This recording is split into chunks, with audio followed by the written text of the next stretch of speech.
INA Podcast. «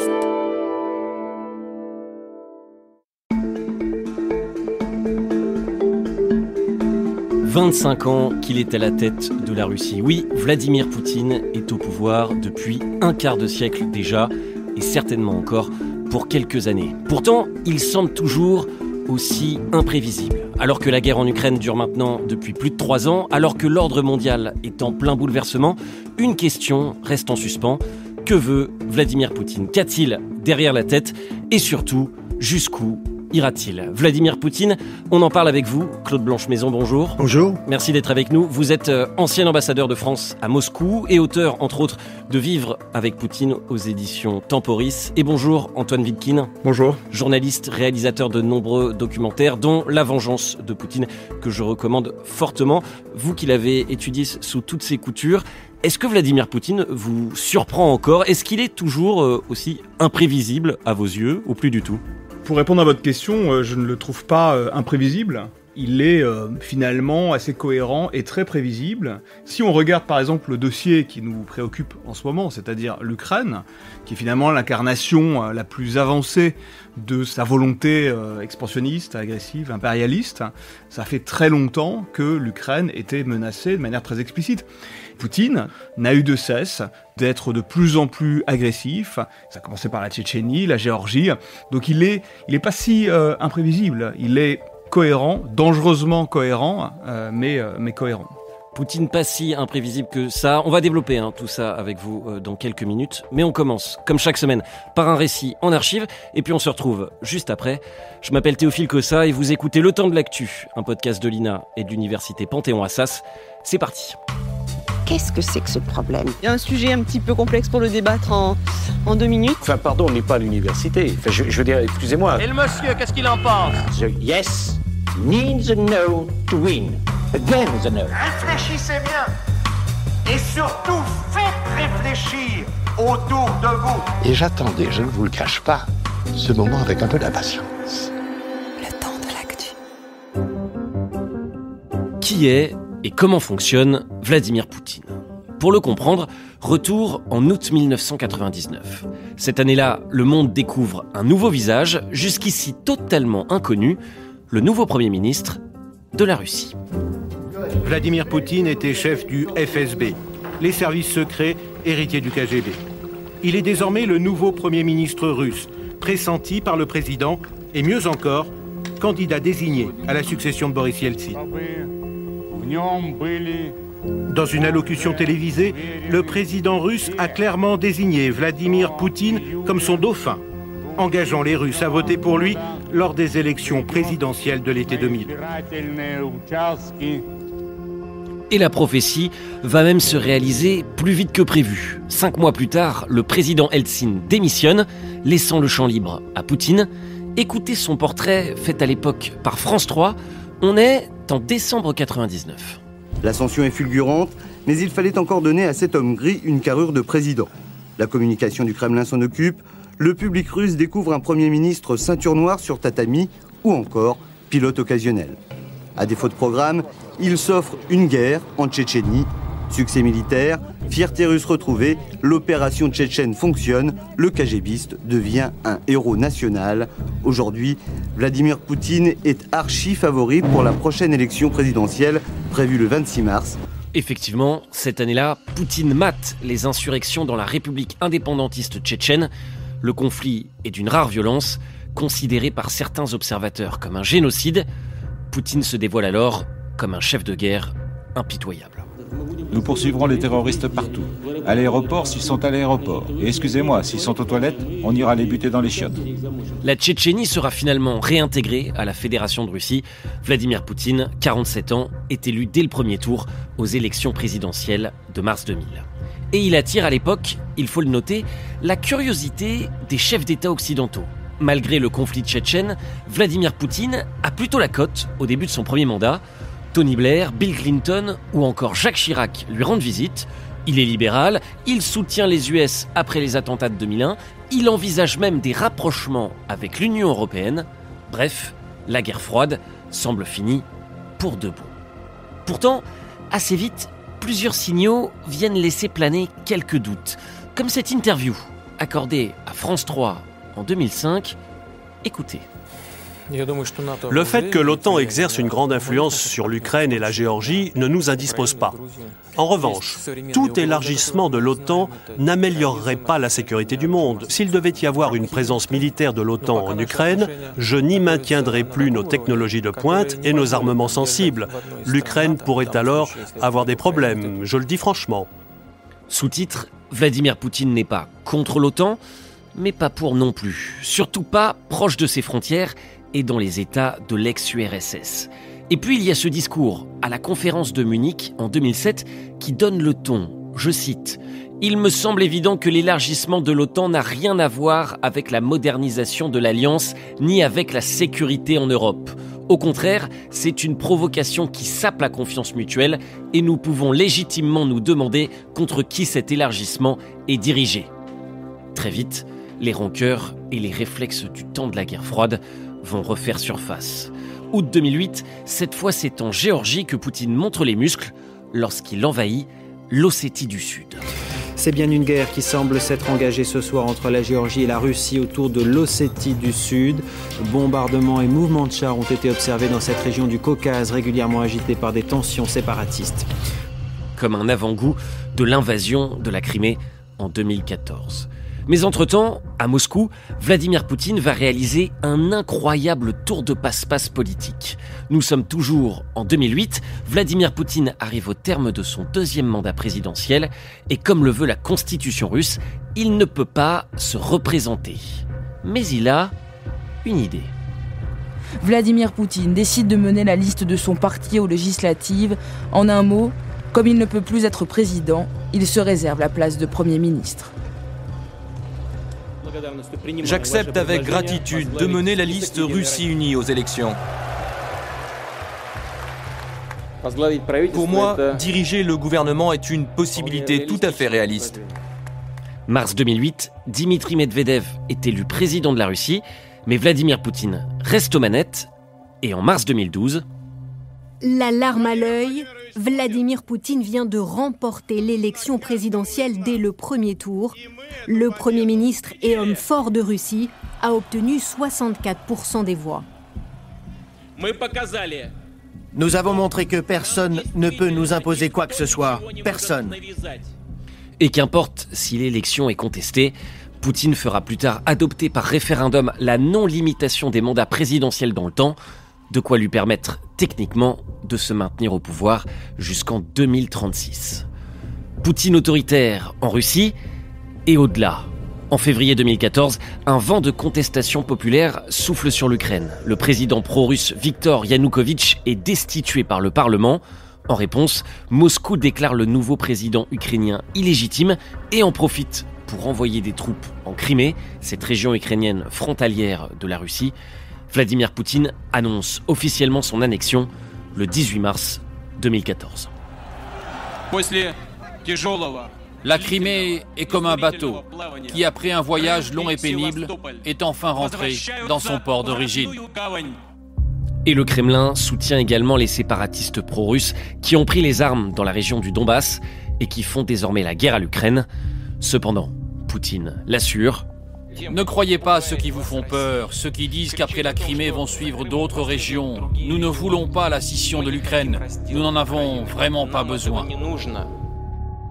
La suite de l'histoire prouvera bien sûr le contraire. Le 24 février 2022, la Russie envahit l'Ukraine, le début, ou plutôt la suite, de la guerre.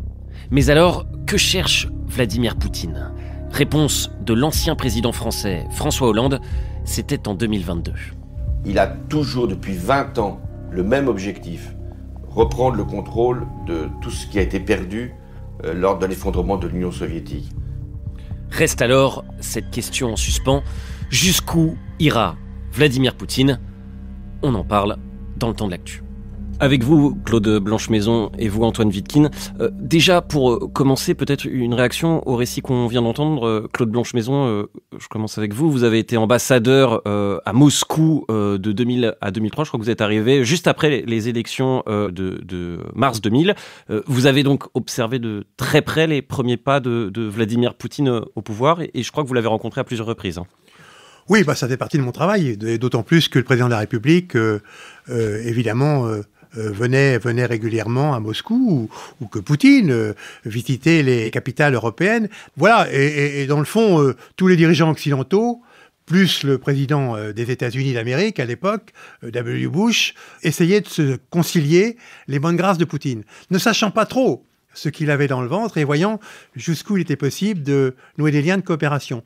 Et côté russe, ça répondait, puisque, comme on l'a dit tout à l'heure dans votre sujet, les Russes ont même flirté avec l'idée de se rapprocher de l'OTAN, voire même d'entrer dans l'OTAN. Il a également voulu se rapprocher de l'Union européenne, puisqu'il avait dit oui à l'idée d'un espace économique commun. Donc, il donnait le sentiment à l'époque de vouloir se rapprocher de l'Union européenne et de l'Occident. Il faisait comme nous, dans le fond, il faisait de la politique expérimentale, pour voir jusqu'où il pouvait aller dans ce domaine, sans rien lâcher d'essentiel pour lui.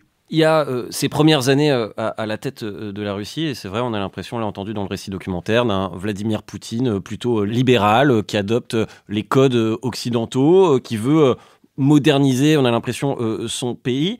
Et puis petit à petit, on va observer des changements, une mue dans le comportement de Vladimir Poutine. C'est ce que vous racontez très bien, Antoine Wittkin, dans votre documentaire « La vengeance de Poutine ». Je cite votre doc, « L'histoire d'une revanche, celle d'un homme qui revient de loin à la tête d'un pays qui revient de loin ». Effectivement, il arrive au pouvoir, il doit moderniser son pays, qui effectivement sort d'une décennie de transition entre finalement des décennies d'un système socialiste inopérant dans l'économie et une décennie extrêmement difficile. Donc il veut moderniser son pays. Effectivement, ça c'est une réalité. Et d'ailleurs, il a également besoin de l'argent et de la technologie, du savoir, des investissements occidentaux. Donc c'est aussi l'une des raisons pour lesquelles il se rapproche effectivement et se montre plutôt libéral dans un premier temps. Je pense qu'il veut certainement, sincèrement le faire. Il joue également de cette image plus moderne, effectivement, auprès des Russes, auprès de l'opinion russe, puisque dans ces années-là, la Russie est une démocrature. Il existe des élections. Les gens votent. Les élections sont truquées, de plus en plus truquées au fil du temps. Mais il a été élu au départ parfaitement à la loyale. Donc, ensuite, il y a certainement des débats d'interprétation sur ces points-là, mais je crois qu'est-ce qu'on propose à son peuple lorsque les succès économiques ne sont pas autant que ça au rendez-vous? Alors, il a effectivement modernisé son pays, mais la Russie, il suffit de s'y promener aujourd'hui pour voir que lorsqu'on sort des grandes villes, qui sont effectivement l'objet de l'attention du pouvoir central, la situation du pays est dans un état quand même assez calamiteux. Qu'est-ce qu'on propose à son peuple lorsqu'on n'arrive pas à développer autant que on l'aurait voulu l'économie, et lorsque on s'accroche au pouvoir en éliminant toute opposition? Qu'est-ce qu'on propose? Comment est-ce qu'on se maintient au pouvoir? Comment est-ce qu'on assure cette emprise sur cet immense territoire dont le développement laisse à désirer? Eh bien, il y a l'impérialisme, le nationalisme, l'ultranationalisme, l'embrigadement de la population derrière un pouvoir fort et avec un projet qui est un projet expansionniste et impérialiste, dans la mesure où je crois ça fait partie d'une sorte d'ADN historique de la Russie qui remonte à plusieurs siècles sans doute, cette manière pour cet immense pays finalement assez peu sûr de lui, d'aller exister en agressant. Et donc, voilà, pour revenir à notre sujet, effectivement, je pense que ça a imprimé chez Poutine une sorte de direction assez logique qu'il a suivie au fil des temps. Son régime s'est durci, sa répression s'est durcie, et ça l'a mené ensuite à la guerre. Il y a un moment qui, je crois, essentiel du point de vue du raidissement de Poutine et de son régime, qui est le moment où, je crois, la Russie devient une dictature totale, à tout point de vue. C'est 2012, en fait. Et ça a été un peu évoqué dans votre sujet. Et il y a un moment où il revient au pouvoir après son élection, après avoir été le Premier ministre de Dimitri Medvedev. C'est ça. Bon, il revient au pouvoir. Tout ça a été évidemment organisé, prévu, et il subit une contestation dans la rue. Et ça, c'est effectivement l'une des premières fois qu'en Russie, on voit autant de gens manifester dans les grandes villes, certes, mais aussi dans des villes moyennes, contre le trucage des élections et son retour au pouvoir. Et c'est sa hantise, Poutine. Sa hantise, c'est de se faire chasser par une révolution. Il a assisté avec horreur aux événements en Ukraine en 2004 déjà, pays voisin, très proche. Il a assisté avec horreur au printemps arabe. Il a, m'a-t-on dit, autour de lui, visionné plusieurs fois la vidéo du lynchage et de la mort de Kadhafi, Mouammar Kadhafi. Il ne veut pas terminer comme ça. Et je crois que c'est vraiment le début d'un raidissement. Alors, c'est le début d'une répression accrue, mais c'est aussi le début, en tout cas l'accélération des aventures extérieures. 2 ans plus tard, 2014, annexion de la Crimée. Juste une phrase pour conforter ce qui vient d'être dit. Poutine vit aujourd'hui dans une bulle. Il a peur de tout. Il vit dans une bulle sécuritaire. C'est-à-dire depuis le début, il n'a jamais pris la moindre boisson qui ne venait pas du Kremlin. Mais aujourd'hui, il n'a même plus de visiteurs du soir. Il n'y a plus de fous du roi qui lui disent les choses, qui lui disent la vérité. Il n'a plus que des courtisans. Et ça, ce sera finalement sa perte. Je reviens sur cette progression de cet impérialisme au fil des ans, de cette revanche dont on a un petit peu parlé. Est-ce qu'elle était planifiée dans sa tête? Est-ce qu'il a un plan précis en tête, Vladimir Poutine, ou est-ce qu'il navigue un peu à vue? Il navigue en fonction des rapports de force d'abord. Ça veut dire qu'il agit quand il peut. Et donc, effectivement, et ça, on le voit dans sa manière de faire, il avance et il regarde en face ce qu'on lui oppose. C'est pour ça que c'est très important que l'Europe se manifeste en tenant bon en Ukraine, parce qu'en effet, si nous tenons bon en Ukraine, si nous faisons le nécessaire pour signifier à Poutine qu'il ne peut pas sortir de ses frontières et continuer à annexer des territoires qui peut-être un jour ont fait partie de l'Union soviétique, eh bien, il s'arrêtera tout simplement. Et c'est pour ça que la défection américaine serait très grave. Il faut arrêter Poutine, sinon il continuera. C'est un opportuniste, Poutine. Il n'a pas beaucoup de convictions. Il n'a pas véritablement d'idéologie, c'est un opportuniste qui veut rester au pouvoir, et pour rester au pouvoir, pour le moment, il considère qu'il a besoin de la guerre. Et ça n'est pas un joueur d'échecs. Un joueur d'échecs, c'est quelqu'un qui calcule ses coups très longtemps à l'avance. C'est plus un joueur de poker, c'est-à-dire quelqu'un qui effectivement tente, parfois par le bluff, de pousser son avantage, et qui effectivement, si on ne lui résiste pas, eh bien, continue d'avancer. On en arrive à cette question qui nous préoccupe tous, nous, occidentaux. Que veut Vladimir Poutine? Alors, est-ce que c'est reprendre le contrôle de tout ce qui a été perdu lors de l'effondrement de l'Union soviétique, comme le disait François Hollande, qu'on entendait dans le récit documentaire? Je crois que dans un premier temps, il veut régler son compte à l'Ukraine. Dans le fond, il n'a pas de plan stratégique à proprement parler. Et donc, il veut régler son compte à l'Ukraine, supprimer l'identité européenne. Il y a 2 façons de le faire. Mettre un gouvernement fantoche à Kiev. Il a essayé tout au début de son invasion. Ça n'a pas marché. Il a toujours cette idée dans la tête. Mais il n'est pas sûr qu'il ait décidé aujourd'hui d'aller au-delà. Alors, effectivement, la cible suivante, la plus facile, c'est la Moldavie, bien entendu, puisqu'elle n'est pas dans l'OTAN. Et puis, c'est finir ce qu'il a déjà largement avancé en Géorgie, en influençant lourdement les élections récentes. Donc, Géorgie, Moldavie sont probablement les cibles prochaines. Personnellement, je ne pense pas qu'aujourd'hui, Poutine ait décidé de s'attaquer à un État membre de l'OTAN. Donc, par exemple, un des pays baltes. Alors, ce qu'il peut faire cependant dans un pays balte, c'est utiliser les minorités russophones, qui dans certains des 3 pays baltes sont importantes, pour déstabiliser le gouvernement du pays concerné. Mais pas par des moyens militaires, par des moyens politiques internes à ces pays. Et ça, il faut effectivement y faire très attention, car il peut le faire à tout moment. Ce qu'il faut comprendre, c'est qu'avec Poutine, on n'est pas dans des chars qui franchissent une frontière ou la paix.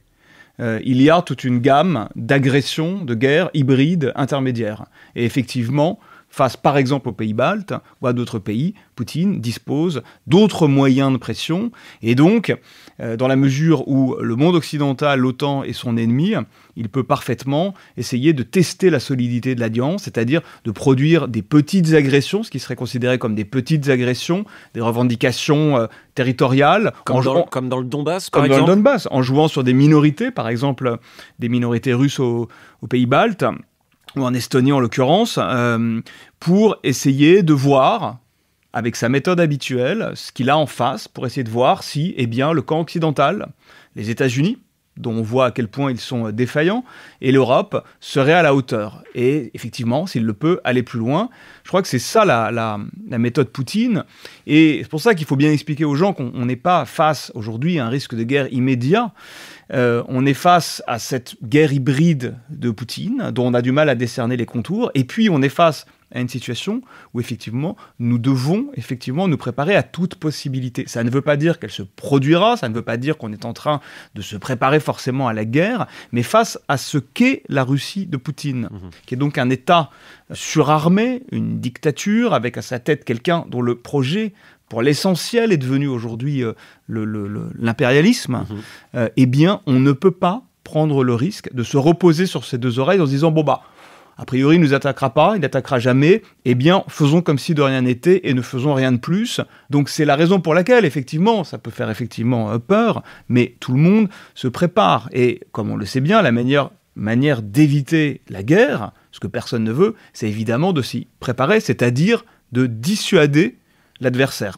Qui veut la paix prépare la guerre. Vous avez cité la Moldavie et la Géorgie. Est-ce qu'il y a des risques ? J'ai bien compris ce point de guerre hybride, etc., qui est un peu plus diffuse, un peu plus insidieuse. Est-ce qu'il y a néanmoins un risque de chars russes qui passent la frontière en Moldavie ou en Géorgie ? Oui, parce que ces pays ne sont pas membres de l'OTAN.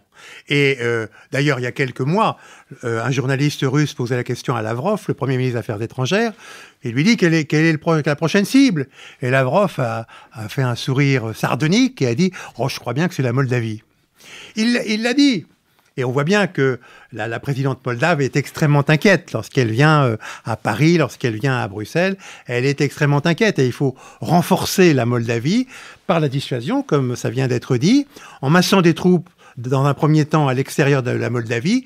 Mais si la Moldavie nous le demande, peut-être en Moldavie. Des négociations sont engagées, notamment avec Donald Trump, pour mettre fin au conflit ukrainien. Des négociations qui, on le comprend, vont être très longues. Est-ce que Vladimir Poutine veut que ce conflit s'arrête ? Et est-ce qu'il a intérêt, si on suit son logiciel, à ce que ce conflit s'arrête ? Alors la paix, non, la paix n'a pas de sens pour lui. La paix, c'est un problème. Les Ukrainiens veulent la paix, c'est-à-dire vivre sans bombardement et vivre paisiblement. Lui ne veut évidemment pas la paix, mais donc qu'est-ce qu'il veut ? Est-ce qu'il veut un cessez-le-feu ? Je ne sais pas. Je crois qu'il est vraiment difficile de répondre à cette question. Il y a deux hypothèses. La première, pour laquelle j'incline, est qu'effectivement, il sent qu'il ne peut pas pousser ses troupes encore éternellement à combattre et que donc il a intérêt à trouver une sorte de modus vivendi qui serait une forme de cessez-le-feu, de cesser des hostilités sur le terrain en essayant, via ce soutien providentiel américain, de gagner le maximum d'avantages à cette occasion-là et en faisant par ailleurs traîner suffisamment les discussions pour pouvoir pousser son avantage et avancer sur le terrain, puisque son armée avance encore. Donc ça, c'est la première hypothèse. Voilà, c'est qu'à terme, il a plutôt intérêt à un cessez-le-feu, mais à ses conditions, grâce aux Américains. La seconde hypothèse, c'est qu'il n'a renoncé à rien, qu'il pense que militairement, il peut continuer, être en position de force, qu'il peut écraser finalement l'Ukraine. Il faut se rappeler que Poutine est un prédateur. Un prédateur, c'est quelqu'un qui, lorsqu'il sent que sa proie est affaiblie, lorsqu'il sent que le rapport de force lui est favorable, eh bien, il attaque. Les deux hypothèses ne sont d'ailleurs pas irréconciliables. On peut avoir une trêve d'un certain temps, une trêve limitée, 30 jours ou un peu plus, ou 2 fois 30 jours, et puis ensuite, Poutine reprend l'offensive. Et comme on n'a rien prévu pour garder la ligne de cessez-le-feu, on n'a absolument rien prévu. La force de rassurance dont parlent les Français, les Anglais et quelques autres, c'est une force de rassurance qui n'a pas vocation à être sur la ligne de cessez-le-feu. Elle a pour vocation, une fois la paix conclue, à être en arrière, pas du tout au contact des Russes, pour assurer la sécurité de Kiev, d'Odessa, de Kharkiv, des grandes villes, mais pas pour se battre contre les Russes. Donc on a laissé de côté soigneusement quelle organisation internationale, quelle troupe pourrait surveiller le cessez-le-feu. Il n'y a pas de cessez-le-feu sans que des troupes le surveillent. Je rebondis sur ces points, potentiellement envoi de troupes ou ces forces de réassurance, comme l'a appelé Emmanuel Macron. J'aimerais qu'on écoute une archive qui date de février 2024. Vladimir Poutine affirmait que l'envoi de troupes occidentales en Ukraine aurait des conséquences tragiques. Écoutez. Tout ce qu'ils inventent en ce moment, ce avec quoi ils effraient le monde, tout cela constitue une réelle menace d'un conflit avec une utilisation d'armes nucléaires. Ce qui signifie la destruction de la civilisation. Donc je le disais, il y a peu, Emmanuel Macron promettait que des forces de réassurance impliquant plusieurs pays européens seraient déployées en Ukraine en cas d'accord de paix avec la Russie. Sous-titre des militaires occidentaux sur le sol ukrainien. Tout ce que Vladimir Poutine ne veut pas, et on a entendu sa menace de l'arme nucléaire. Question toute simple, est-ce qu'il peut péter les plombs ? Pour l'instant, il a pas pété les plombs. Ces menaces nucléaires sont assez fréquentes. Elles ne sont pas sans effet. Moi, je ne fais pas partie de ceux qui minimisent ces menaces. Le simple fait, d'ailleurs, de menacer est un problème.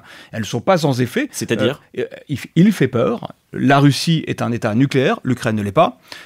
Personne ne veut de guerre nucléaire. De toute façon, on ne va pas s'arrêter de vivre en pensant qu'il peut péter les plombs. On ne peut pas se retrouver sous l'effet de cette intimidation-là. Si cette guerre s'arrête un jour, effectivement, il faut trouver un système qui soit de fait accepté par les deux parties. Je pense que si on en arrête là, c'est comme ça que ça va se passer. S'il n'y a pas un vainqueur et un vaincu, qui soit effectivement une manière de garantir le fait qu'effectivement, après un accord éventuel, ou en tout cas un cessez-le-feu, eh bien, la Russie, Poutine, attaque à nouveau l'Ukraine. Et c'est toute la question de la présence de troupes sur le sol de l'Ukraine, comme ça a été dit. Elles peuvent être effectivement internationales, elles peuvent être européennes. Ça aurait du sens qu'elles soient européennes, parce que ce serait une manière de montrer que nous assumons la sécurité de notre continent et d'un pays ami. Ça dépendra du rapport de force dans les négociations et sur le terrain. J'ajoute seulement 2 phrases. Poutine ne veut pas mourir, donc il n'utilisera pas l'arme nucléaire, sauf si le sort, l'existence même de la Russie était en jeu. Or, la guerre en Ukraine ne met absolument pas l'existence de la Russie en jeu. Donc il ne peut pas utiliser l'arme nucléaire, car sinon il sait très bien que dans les 2 heures qui suivent, la Russie serait totalement détruite. Répondre à cet impérialisme, répondre à ces non-limites que démontre Vladimir Poutine, comment est-ce qu'on fait ? Comment est-ce qu'on peut répondre, nous, Européens, à ça ? Vous l'avez un petit peu évoqué, c'est envoyer des troupes, c'est montrer les muscles, c'est qui veut la paix prépare la guerre ? C'est tout ça. Il faut être fort, il faut dissuader. Et dans un monde qui effectivement se rapproche de plus en plus de l'état de la jungle, avec des superpuissances américaines, et la Russie n'est pas une superpuissance, mais en tout cas à l'échelle de l'Europe elle l'est, qui effectivement ne croit qu'au rapport de force, ne croit plus forcément dans l'intangibilité des frontières, déteste les systèmes démocratiques et libéraux qu'incarne l'Europe, eh bien il faut montrer ses forces, il faut être capable de dissuader par la force militaire, la capacité à faire face s'il le fallait, et puis il faut également croire dans ses valeurs et en ses institutions, et les défendre, y compris face à des guerres hybrides, à des attaques hybrides. Un exemple, il faut quand même en France se rappeler qu'en 2017, l'élection de 2017 a fait l'objet d'attaques hybrides, informationnelles, de la part de la Russie. Je crois de cyberattaques. De cyberattaques notamment, et de manipulation de l'information, de soutien d'ailleurs d'un certain nombre de forces politiques. Je ne suis pas sûr qu'à l'époque, la réponse ait été suffisamment forte de manière à montrer à l'adversaire qu'on est prêt à défendre les valeurs auxquelles on croit. Si on ne croit plus dans ces valeurs, effectivement, il faut se rendre à l'ennemi, ça c'est sûr. Mais si on y croit, en tout cas, il faut montrer qu'on est capable de payer un prix suffisant pour les défendre face à des gens qui ne comprennent que ce langage. Absolument, et y compris par des mesures ponctuelles. Par exemple, on dit que pour ce qui est de la France, lorsqu'il y a une cyberattaque sur un objectif français, notamment lorsque c'est un objectif gouvernemental, eh bien, dans les 2 jours qui suivent, on ne dit rien, mais on réplique sur un objectif russe, c'est-à-dire qu'on détruit un objectif stratégique russe par le même moyen de la cyberattaque. Et on ne dit rien, on ne fait pas de communiqué. Et c'est comme ça qu'il faut pratiquer, parce que ça, ce langage-là, les Russes le comprennent. Dent pour dent, œil pour œil. Donc si je comprends bien, en guise de conclusion, on est en train de rentrer dans une nouvelle guerre froide. Pour les Russes, elle n'a jamais cessé. Qu'est-ce qu'elle a de différent, cette nouvelle guerre froide, par rapport à la précédente ? Technologiquement, elle est très différente. Parce que, comme ça a été dit plusieurs fois, c'est une guerre hybride. Tous les moyens possibles et imaginables sont utilisés par les Russes et il faut qu'on réplique par les mêmes moyens. Alors, quelquefois, c'est un peu choquant, mais tant pis. Il faut répliquer par les mêmes moyens parce que ce pouvoir-là, c'est le pouvoir de Poutine. Et le pouvoir de Poutine ne comprend que la force. Dans la tête de Vladimir Poutine, que veut-il et jusqu'où ira-t-il ? On a les cartes en main, en tout cas, pour y voir un peu plus clair. et c'est pas très rassurant. Merci d'avoir été avec nous, Claude Blanche-Maison, ancien ambassadeur de France à Moscou, et merci Antoine Wilkin, journaliste et réalisateur. Merci beaucoup de nous avoir éclairés. C'était Le Temps de l'Actu, un podcast de l'INA et de l'Université Panthéon-Assas. Si ce podcast vous plaît, n'hésitez pas à vous abonner, mettre des étoiles, des commentaires et à en parler autour de vous. Et moi je vous dis salut et à très vite.